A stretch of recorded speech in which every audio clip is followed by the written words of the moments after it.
Noticentro 1, CMI. 21 fallecidos deja tragedia en mina de carbón en Sutatausa. Atacan caravana militar en el Catatumbo. Capturan a 2 militares de inteligencia en el Cantón Norte, en Bogotá. Enfrentamiento entre el Clan del Golfo y ELN en Caldono, Cauca. Accidente en Hidroituango. 3 trabajadores desaparecidos. Caen los flacos en el norte del valle. 11 capturados. Ataque sicarial en Soledad Atlántico. Con Bianca Gambino. Buenas tardes, bienvenidos a Noticentro 1 CMI. Una caravana del ejército fue atacada en la zona del Catatumbo, norte de Santander. Stick Luengas con los detalles. Buenas tardes, Stick.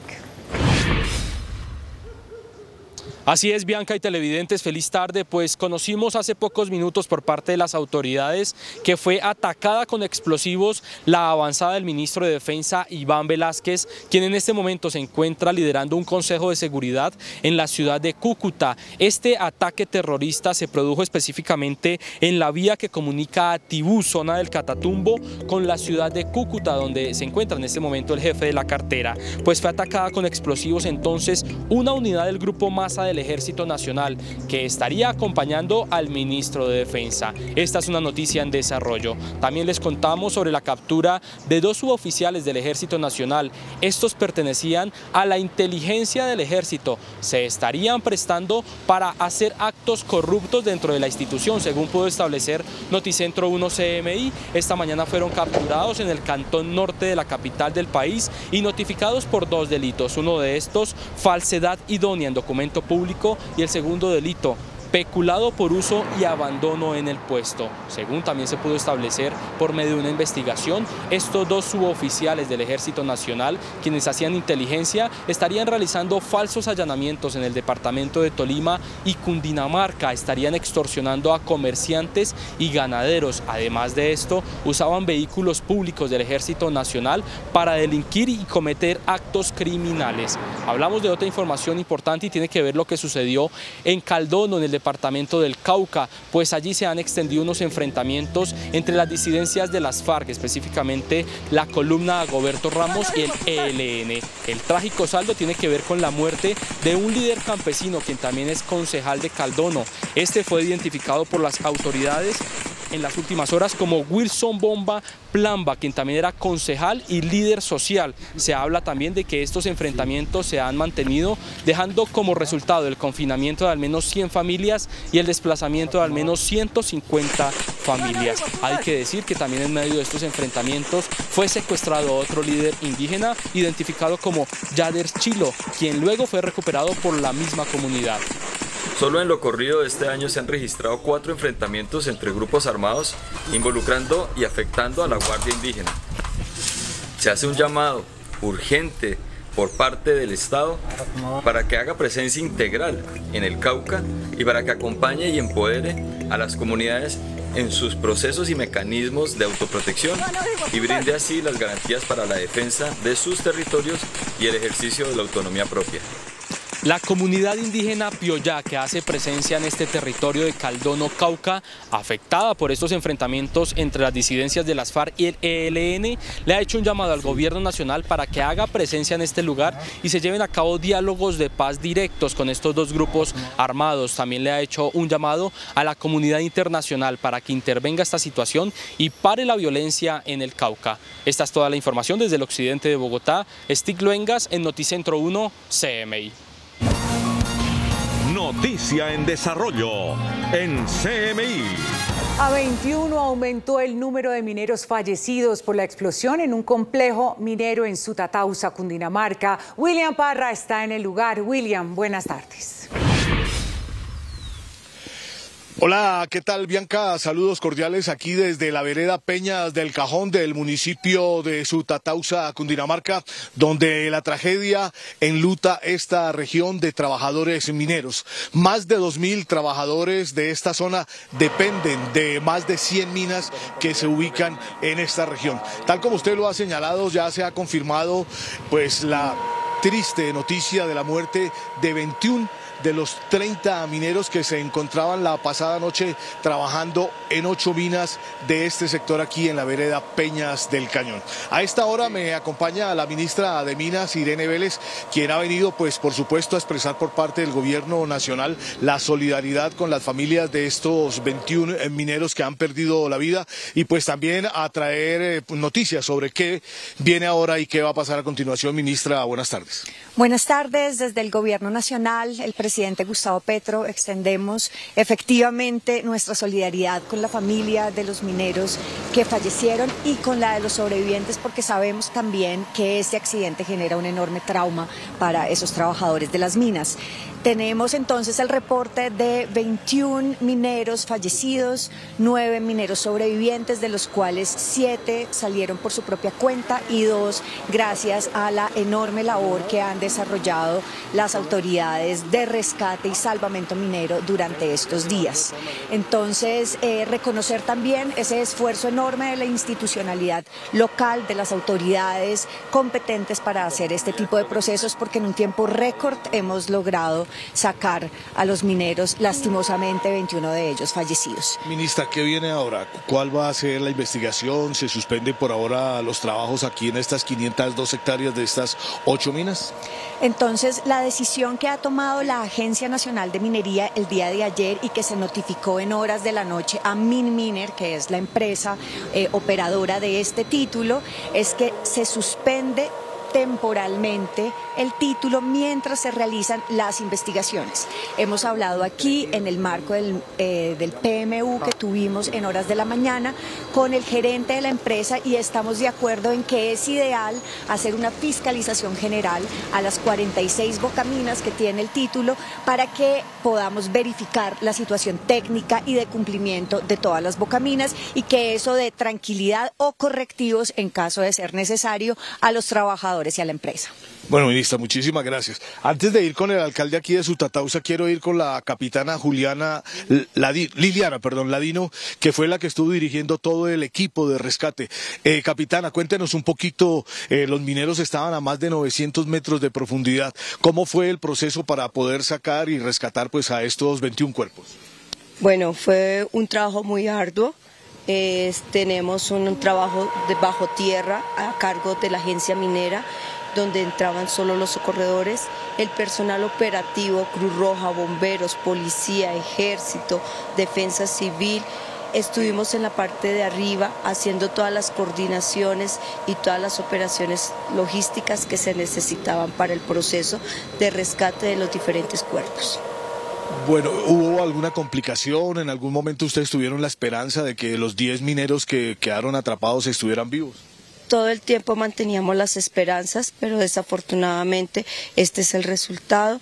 Y hoy pues se hizo un trabajo muy coordinado, un trabajo organizado, que todo el tiempo estuvimos presentes, en ningún momento se descansó, siempre se estuvo trabajando en la parte psicosocial, en la parte de no solo la atención a los familiares, sino a las personas también que estaban haciendo las operaciones de rescate. Bueno, capitana, muchas gracias. Antes de terminar este contacto, vamos con el alcalde Jaime Humberto Arévalo, el alcalde de Sutatausa. ¿Qué mensaje tiene usted para las familias pues que han perdido a sus familiares, 21 mineros que trabajaban aquí? Sí, lamentablemente 21 familias que pasan por este difícil momento. Toda nuestra solidaridad y apoyo por esta situación tan terrible que nos ocurre acá en el municipio de Sutatausa. Bueno, señor alcalde, muchas gracias. Gracias a la señora ministra, a la capitana de bomberos y pues al alcalde que ha estado aquí. Entonces repetimos, como dijo esta mañana el gobernador de Cundinamarca, Nicolás García, se confirma esta triste noticia, 21 mineros que han perdido la vida aquí en este sector de veredas de Peñas del Cajón en el municipio de Sutatausa, Cundinamarca. Bianca, continúa usted con más Noticentro 1 CMI. Gracias, William. A esta hora, organismos de socorro participan de un despliegue operativo en Hidroituango tras la desaparición de 3 trabajadores que se encontraban haciendo labores de mantenimiento en el embalse. Hernán Muñoz, buenas tardes. ¿Qué dijo la compañía? Bianca, ¿qué tal? Buenas tardes para usted y para todos los televidentes. A través de un comunicado, Empresas Públicas de Medellín confirmó que se trata de 2 empleados que pertenecen a la Junta de Acción Comunal del municipio de Sabanalarga. El tercero es un funcionario de la empresa. Tras sufrir el accidente, se activaron todos los protocolos y en este momento se está trabajando en 3 frentes. El primero, acompañado por el Cuerpo Oficial de Bomberos del municipio de Sabanalarga. El segundo, a través de una brigada de voluntarios expertos que conocen el área y el terreno, y el tercero es el uso de la tecnología. A través de algunos drones se está haciendo el monitoreo del área de extensión y las autoridades confirmaron que en este momento las familias de los 3 empleados están recibiendo acompañamiento y por ahora no se han suspendido las labores de búsqueda y rescate. Recordemos, según lo ha confirmado la compañía, ellos se encontraban haciendo labores de mantenimiento en el embalse de Hidroituango. Vamos a cambiar de tema y seguimos con noticias del Valle de Aburrá, no muy alentadoras. Se conoce la identidad de la mujer que murió tras ser atacada por su expareja con una peligrosa sustancia química en la torre médica de un centro comercial en Sabaneta, en Antioquia. Lo más grave de este caso es que al parecer la mujer ya lo había denunciado por presuntas amenazas de muerte.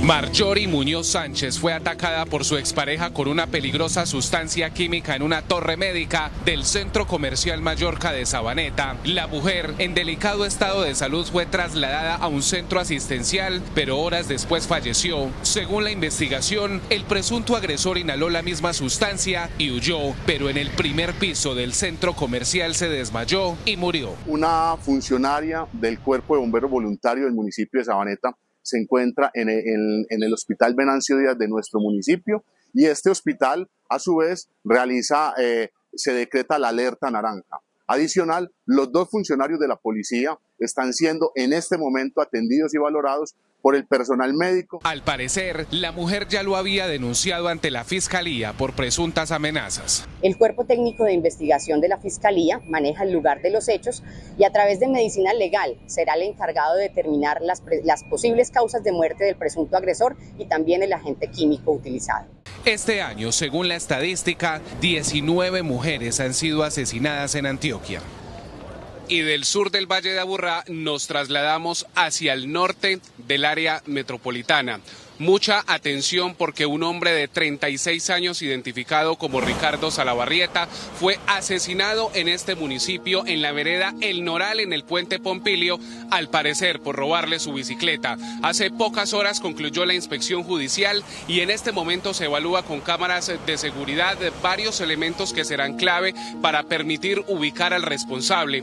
Este hombre, que al parecer salió en su bicicleta a practicar deporte, recibió 3 heridas con arma blanca, una de ellas muy cerca al pecho, y fue abandonado sin piedad en esta zona. Las autoridades le confirmaron a Noticentro 1 CMI que continúan avanzando en la investigación y al parecer hay una persona indiciada. Nos despedimos desde la capital de Antioquia, Hernán Muñoz, Noticentro 1 CMI.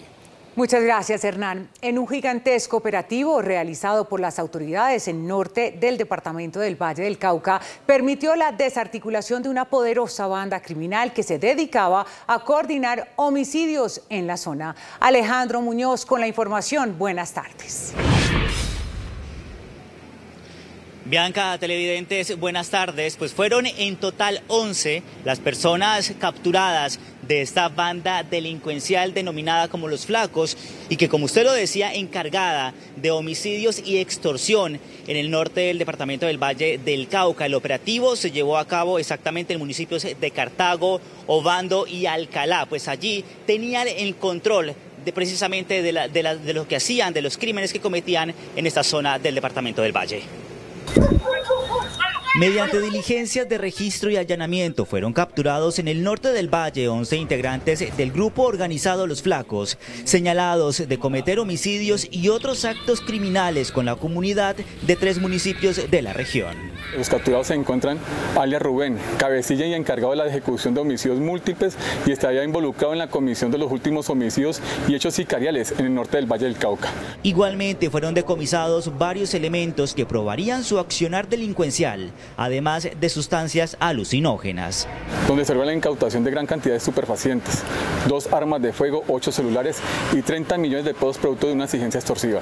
Entre los detenidos se encuentra un menor de edad y deberán responder por los delitos de extorsión, porte y tráfico de armas de fuego, al igual que tráfico de estupefacientes. Y en otras informaciones del Valle del Cauca, pues hay alerta debido a las fuertes lluvias que se ha registrado en las últimas horas. Escuchen esto, en alerta roja se encuentran los municipios de Bugalagrande y Tuluá. Igualmente, los organismos de socorro monitorean el nivel del río Cauca, que ha estado por encima de 9.0 y lo que también generaría un riesgo aquí en el área rural de la ciudad de Cali. Es dramática la situación de las familias del corregimiento de Bocas en zona rural del municipio de Tuluá, en el centro del valle, por el desbordamiento de su río tutelar. El cual nos encontramos afectados 14 predios y 7 viviendas. Y como pueden ver, hay cultivos dañados, hay sembrado ahí maracuyá, habichuela. Además, hay preocupación por el alto nivel del río Cauca a su paso por el área urbana del municipio de Cali, por lo que declaran la alerta naranja. Estamos realizando el monitoreo de variables ambientales, entre esas el nivel del río Cauca. Hemos identificado una tendencia de aumento, por lo que hacemos un llamado a la comunidad a que se active en una fase de aprestamiento y de prevención, ya que se registra un aumento por encima de los 9 metros. No obstante, el riesgo por el fenómeno natural se presenta en 12 municipios, los cuales son vigilados con una atención especial por los organismos de socorro de la región. Asimismo, en el Pacífico, exactamente en Bahía Málaga, fue interceptada una lancha con aproximadamente 700 kilogramos de cocaína. Pues allí las personas notaron la presencia de las autoridades y una persecución se logró detener el alijo, el cual se iba a comercializar por más de 26 millones de dólares. Igualmente, pues allí encontraron 21 paquetes prensados donde estaban todos estos estupefacientes. Posteriormente fueron transportados hasta el puerto de Buenaventura todas estas personas. Así continúan dándole los duros golpes al narcotráfico en el Pacífico colombiano. La información que se registra desde Cali, Alejandro Muñoz, Noticentro 1 CMI. Gracias, Alejandro. Al regresar a Noticentro 1 CMI, ataque sicarial en Soledad Atlántico.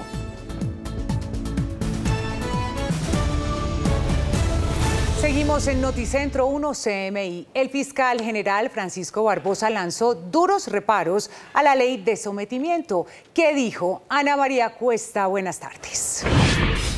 Bianca y televidentes, muy buenas tardes. Desde Bucaramanga, el fiscal general Francisco Barbosa acaba de pedirle al gobierno y al Congreso que se retire el mensaje de urgencia que se había impuesto al proyecto de ley de sometimiento de las bandas criminales, que contempla penas de entre 6 y 8 años de prisión para quienes se sometan. Insiste el fiscal Barbosa en que no se han tenido en cuenta varias de sus recomendaciones y advirtió que no se va a prestar para firmar indultos bajo principios de oportunidad disfrazados.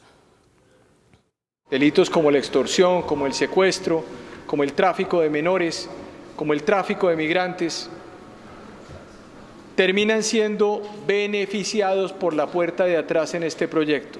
¿Qué quiere decir eso? Que tomaron el modelo de La Habana, que era para justicia transicional, que era distinto, y lo mimetizaron en un proyecto de sometimiento.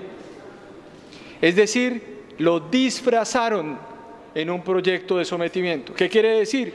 Quiere decir que ya no le ponen la palabra indulto, como ocurría en el Acuerdo de Paz de La Habana, que es justicia transicional, sino le pusieron al fiscal el rol de que él tiene que firmar principios de oportunidad masivos como si fuera el notario del proceso. Y si requieren notarios, que vayan a las notarías. Pero el fiscal general no va a firmar de forma abierta estos principios de oportunidad. El fiscal asegura que no le va a lavar la cara a ningún criminal y además cuestionó el hecho de que quienes se sometan puedan quedarse con hasta 10.000 salarios mínimos de sus fortunas.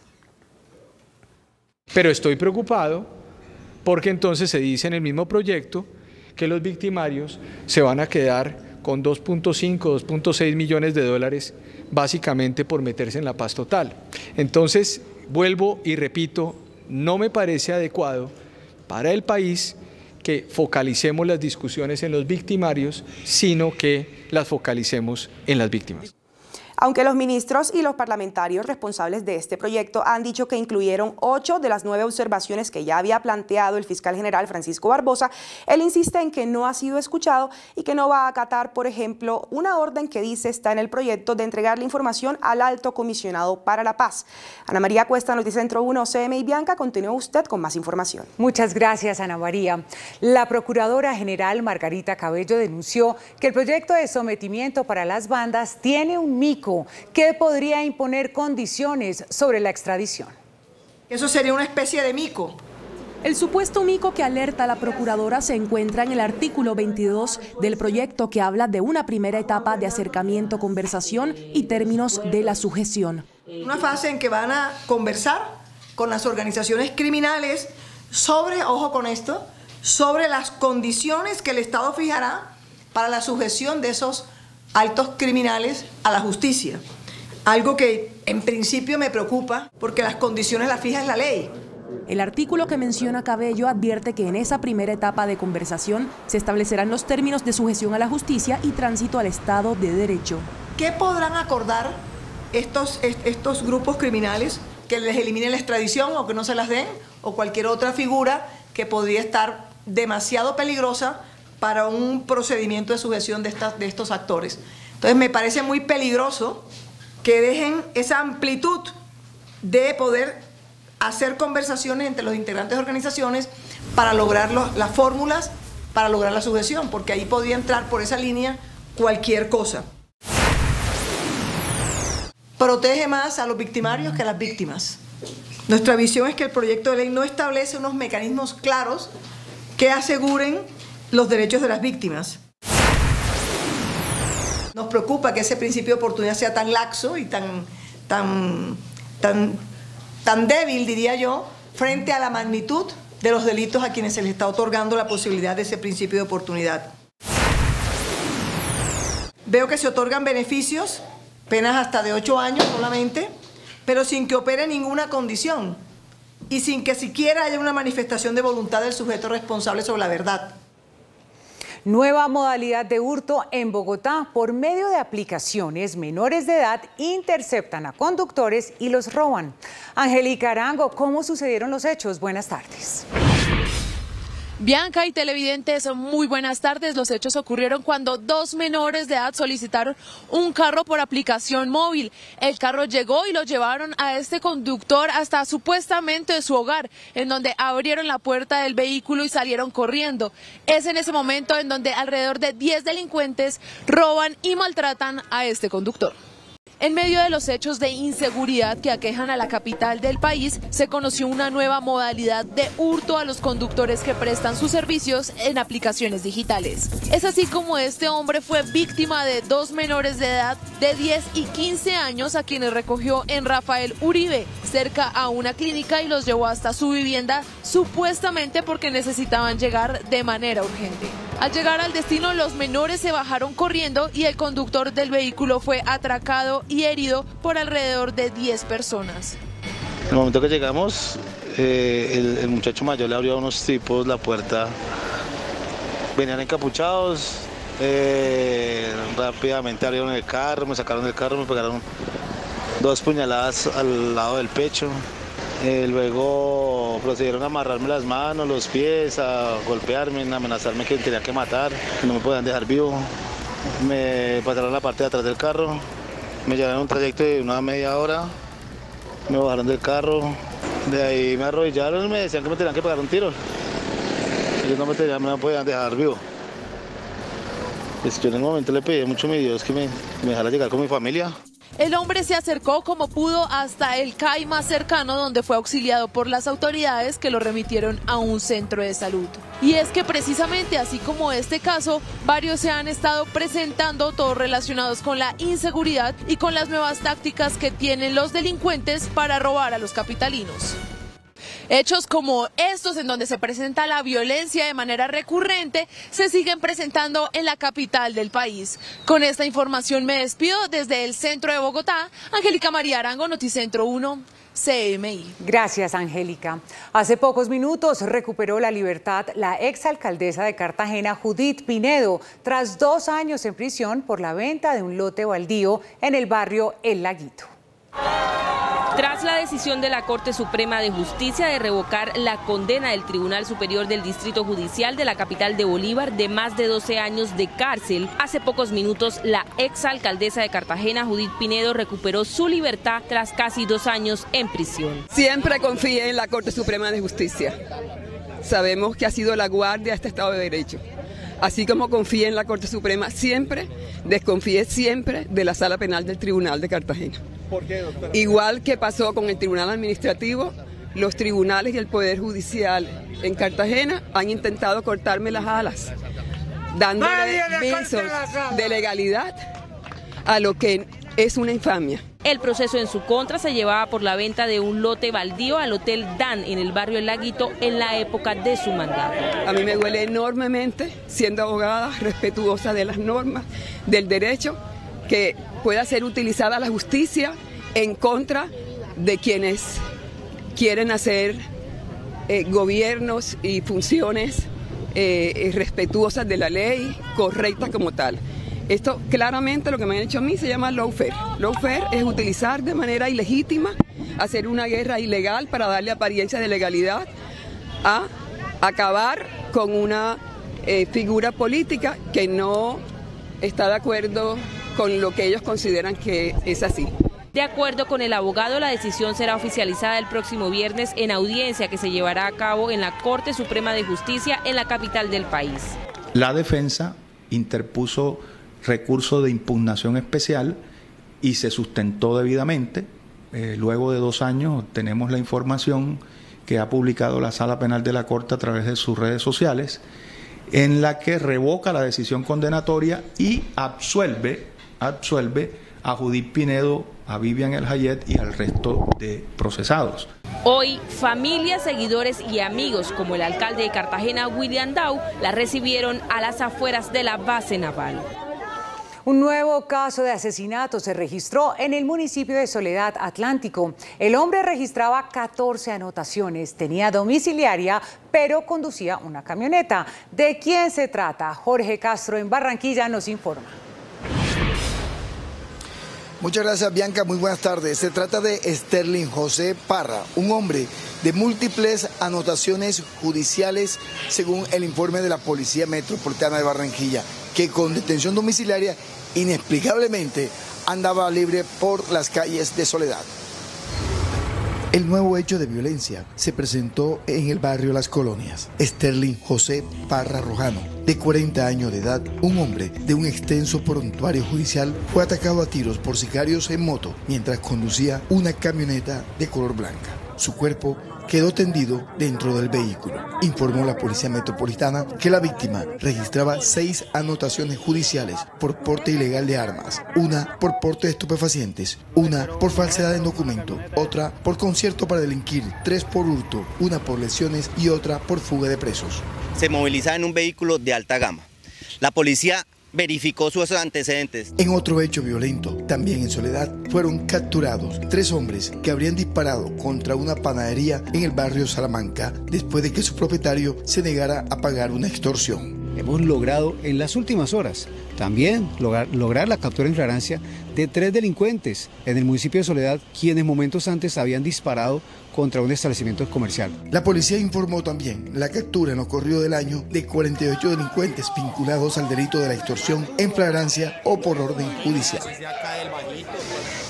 También en desarrollo de actividades policiales contra la extorsión, se resume por parte de la Policía Metropolitana que se han desarrollado cerca de 13 allanamientos contra estas bandas en lo que va corrido del año y se ha evitado el pago de extorsiones por más de 160 millones de pesos. Noticias desde Barranquilla con Jorge Castro, Noticentro 1, CMI. Gracias, Jorge. Nuevamente, Santander es golpeado fuertemente por el invierno. A esta hora se presentan emergencias con desbordamiento de algunos ríos y bloqueos viales. ¿Cuál es el panorama a esta hora? Ana Mercedes Ariza, buenas tardes. Bianca, televidentes, muy buenas tardes. Pues como usted lo señala, hay emergencia en este departamento por invierno. Hay el desbordamiento a esta hora del río Opón, afectando a todas las poblaciones del Magdalena Medio. También hay emergencia en los 8 ríos que cruzan este departamento y 4 municipios ya están declarados en alerta roja. Una semana de lluvias escaladas cumplen varios municipios en Santander, Magdalena Medio y sur de Bolívar. A esta hora las emergencias ya comienzan a sentirse. Tenemos 2 eventos por resaltar en el departamento de Santander: el desbordamiento del río Opón a la altura del Bajo Simacota, donde hemos tenido afectaciones en cultivos en cítricos, en cultivos de yuca y plátano. De igual forma, en la inundación de varias veredas en el Bajo Río Negro, en especial la vereda Honduras, donde se han presentado deslizamientos. Tenemos 4 municipios por riesgo, en alerta roja por riesgo de deslizamiento. Con el desbordamiento del río Opón en Cimitarra y Simacota y el Magdalena en Cantagallo, sur de Bolívar, la lista de comunidades afectadas y los reclamos crecen. Ya ellos tienen conocimiento de esto que nos está sucediendo todos los días y todos los años. Aquí hay unas familias vulnerables y que cada vez que eso inunda ellos sufren las consecuencias de eso. Hay unos cultivos que salen inundados, hay animales que toca sacarlos de la zona porque no tienen donde amparar el agua. Entonces, para nosotros es una problemática muy dura que hemos vivido todos los años. El tema vial también preocupa por los constantes derrumbes en las vías que de Bucaramanga conducen a Barranca Bermeja, Cúcuta, el sur del departamento. En las últimas horas se habilitó paso en la vía Curos-Málaga, que tenían comunicados a 1 millón de personas. Las comunidades exigen soluciones también. Inicia un proceso de saturación de suelos y es ahí donde se presentan los deslizamientos y los movimientos en masa. Sin embargo, aspiramos a que esta temporada de lluvias del 2023 no genere pérdidas de bancadas, la infraestructura del departamento se conserve. Por fortuna, esta nueva ola invernal no deja víctimas fatales, aunque las pérdidas materiales son insuperables. Los 8 ríos que surcan Santander, Sogamoso, Magdalena, Lebrija, Opón, Carari, Chicamocha, Suárez y Fonce, fueron declarados en máxima alerta. Y en este departamento las autoridades de gestión de riesgo han dicho que están totalmente prohibidos los paseos de río ante el temor de crecientes súbitas. De igual manera, prohibida la movilidad en horas nocturnas para los turistas de este puente festivo que van a movilizarse en esta región del país, especialmente en los sitios donde se presentan lluvias y deslizamientos. Es todo por el momento desde la capital de Santander. Para Noticentro 1 CMI, informó Ana Mercedes Ariza. Feliz tarde para todos. El ejército estadounidense publicó las imágenes de la interceptación de su avión no tripulado por parte de 2 cazas rusos en el Mar Negro, y estas confirman una maniobra claramente agresiva y temeraria por parte de las aeronaves en contra del dron. Publicadas por el Mando Europeo de Estados Unidos, 40 segundos de imágenes muestran cómo fue la interceptación de uno de los 2 Sukhoi 27 rusos a un avión no tripulado de Washington, el cual pasó directamente por encima del dron Reaper estadounidense tras acercarse por él detrás en 2 ocasiones distintas. En la primera pasada no se aprecia ningún impacto entre las 2 aeronaves y solo se interrumpió la transmisión de video momentáneamente. En la segunda maniobra, el caza pasa aún más cerca del dron, provocando que la transmisión de imágenes se interrumpa nuevamente, y cuando se reanuda, se puede ver que la hélice está dañada. Según confirmó un alto cargo estadounidense a la cadena CNN, las imágenes confirman absolutamente que hubo un vuelo agresivo y temerario que terminó con una colisión física y un vertido de combustible. Sin embargo, el video no confirma la intención del piloto ruso y no se ha podido ratificar si tenía la intención de golpear la hélice del avión no tripulado estadounidense. Y aunque reconoció que 2 cazas habían interceptado el dron, Rusia afirmó no ser responsable de su caída e incluso precisó que una de las causas del incidente fue el refuerzo de las operaciones de espionaje estadounidenses en el Mar Negro, una inestable región desde el inicio de la invasión a Ucrania. Derriban en el este de Ucrania un dron civil de fabricación china modernizado y rearmado. Soldados ucranianos hallaron los restos de un dron de uso civil presuntamente usado por Rusia. Se trataba de un dron Mogin 5, un vehículo aéreo no tripulado. El artefacto volaba a muy baja altura cuando fue localizado y lo suficientemente cerca como para derribarlo con armas automáticas, y que el artefacto había sido adaptado para llevar una bomba.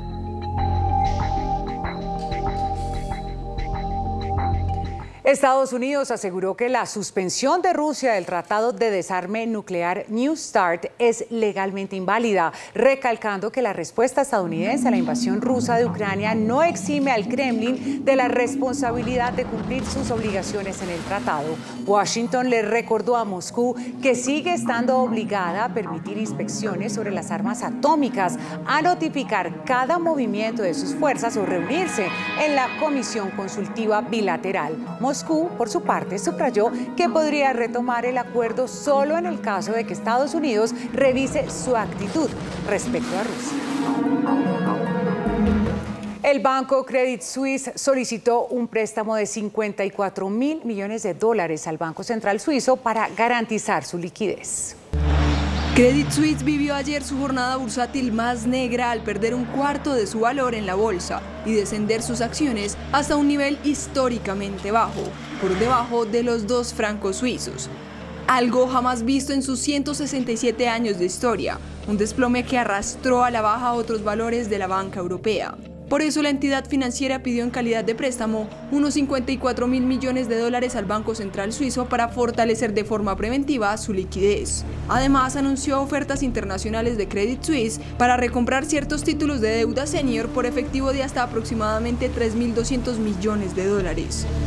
El Banco Nacional de Suiza había informado que, de ser necesario, proveería de liquidez a Credit Suisse, pero aseguró que este cumple con los estrictos requisitos de liquidez y capital que se les exige a todas las entidades financieras suizas para garantizar su estabilidad. Tras un consejo de ministros en el Elíseo, el presidente de Francia, Emmanuel Macron, optó por aprobar la ley de reforma a las pensiones sin la votación de la Asamblea Nacional con el uso del artículo 49.3. El gobierno del presidente francés Emmanuel Macron decidió no someter el texto de la reforma a las pensiones a votación de la Cámara Baja del Parlamento tras un consejo de ministros celebrado en el Elíseo. Macron optó por aprobar la ley sin votación con el uso del artículo 49.3 de la Constitución, un polémico recurso con el que podría avalar la norma por encima de las votaciones en el legislativo. Esta medida, aunque está establecida en la Carta Magna de Francia, es considerada de ilegítima por la oposición, ya que desconoce la voluntad popular de las personas que marchan hace más de un mes en contra de la reforma. El Senado ya había aprobado el texto definitivo de la reforma de las pensiones con 193 votos a favor y 114 en contra, la controvertida medida que busca aumentar la edad de jubilación de 62 a 64 años. Esta reforma también busca la modificación de adelantar a 2027 la exigencia de cotizar 43 años para obtener una pensión y no 42 años como ocurre hasta ahora. Noticentro 1 CMI, a continuación caso cerrado, y a las 8 de la noche una nueva emisión de noticias. Feliz tarde.